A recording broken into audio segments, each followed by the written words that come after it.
Alright, welcome on back everyone to another episode of First CSP, the channel dedicated to bringing you the first council shoulder patch issued from each council in Scouting America, both past and present. Today we're going to take a look at Middle Tennessee 560. This council was originated in 1949 as a name change from the Nashville Area Council. We've got a couple of patches to take a look at today. The original T1 for Middle Tennessee was in older collecting guides classified into three variants, the T1A, B, and C. I do believe we have exemplars of those today, but it is worth mentioning that in more current guides, they have streamlined all of that to just be T1 with a range of colors specifically for the background.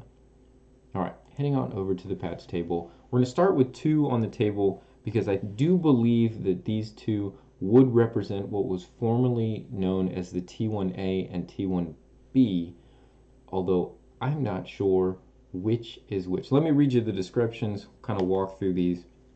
The T1A had a dark green border, pale blue-green background, gold mylar fleur-de-lis, and black letters, where the T1B had a dark green border, a pale green background with slight olive tint, gold mylar fleur-de-lis, and black letters. Now, I will say, of these two, the one that most closely resembles the patch up on Gilwell First CSP would be this top patch. Now, this top patch does have some dirt on it. It's not the cleanest, most pristine patch, but I would say even with the little bit of dirt that's on there, I do believe that this would be slightly darker, so I think it would be the blue-green, whereas this pale green is much brighter. And so I think this would have been classified as the T1A. I think this would have been classified as the T1B, although I'm not entirely sure. Both of these have very similar backs, and they have a tight woven gauze cloth back. Again, the top one here, a little more, has seen a bit more wear. We actually have a couple of examples of what are that lower one. In person, these actually don't appear to be exactly the same color, so they may be multiple production runs. This top one looks a little bit darker. This bottom one looks a little bit lighter and brighter.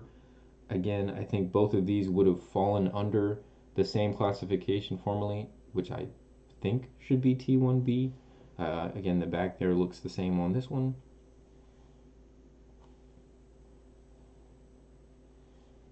And then the third patch in the series that was formerly T1C is the easiest to identify because it's super dark by comparison.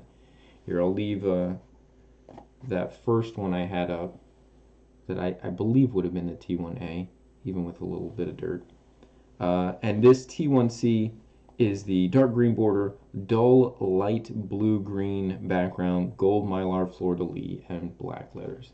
I did leave this one listed as a T1C just so I remembered for the video. This also then has a paper style backing for the embroidery. Now, we have one more issue to take a look at, and I wanted to draw back to 2 episodes ago when I was asking all of you to hypothesize what you thought the matching video would be yesterday, which ended up being Circle 10. And if you saw the over border on Calumet and you thought Middle Tennessee, you're not wrong.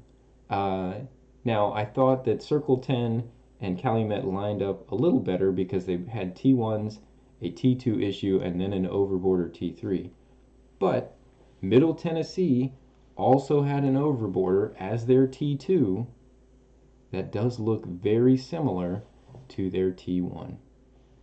And that is going to be their T2 with the dark green over black border. It also has the dull light blue-green background, so it matches in color most to the T1C.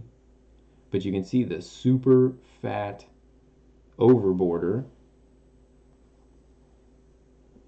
on this one. Also has the similar style paper backing. On this one, you can kind of see the black right in this corner, kind of peeking out. Let me see if I can get that towards the camera a little bit. You can see the back just kind of bubble out right there. There's a little bit of black showing. But this is probably far more complete as far as an overborder job where you really can't see what's underneath, and you mostly can tell just by looking at how much thicker this is as compared to the standard T1 border.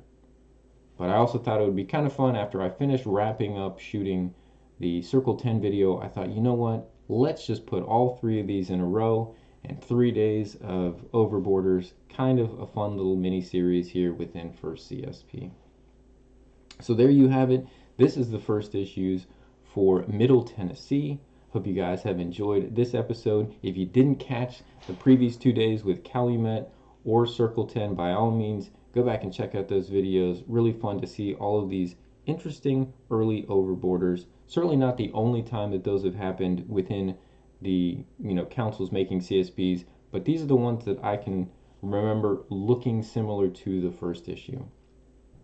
We'll be back again tomorrow with another brand new episode. Remember, you can catch all of our previous episodes at your convenience 24/7 on the channel. If you're enjoying the content, don't forget to give it a thumbs up, like, share it with others.